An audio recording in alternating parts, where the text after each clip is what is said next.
Vim falar hoje um pouquinho, ó, do liquidificador Arno Power Max 1400 watts. Limpa fácil, que vem com este copo e a pecinha dele é removível para facilitar a limpeza, né? Qual o problema dele que eu achei? Eu consegui usar ele uns 5 meses, mais ou menos, e logo ele quebrou uma hastezinha aqui. Continuei usando, né? No caso são 4, ficaram 3. Aí logo mais quebrou mais 2 e não foi mais possível usar. Então ficou inutilizado. Eu fui nessa loja que conserta liquidificador e tal e comprei esse copo aqui, né?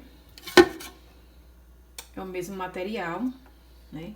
Achei bem bom essa partezinha aqui de baixo, que os outros liquidificador, a partezinha daqui são bem sensívelzinhas, não sei se vocês já viram. Esse aqui é mais resistente. E ele me custou R$ 90.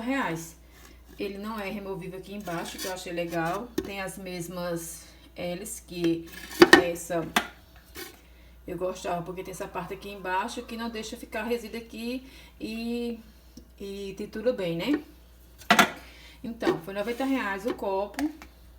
Ficava 110 com a tampa. Mas como eu já tinha a tampa do outro, não peguei a tampa, peguei só o copo. E é isso, menina. Eu vim dar um feedback aqui desse liquidificador. Pra quem for comprar, né? Gosto muito dele, da potência dele. Mas esse com a partezinha removível tem esse problema. A partezinha daqui é muito delicada, muito sensível mesmo. Qualquer forçadazinha que você der pra colocar a peça, já era. E foi o que aconteceu comigo, né? A pecinha já foi.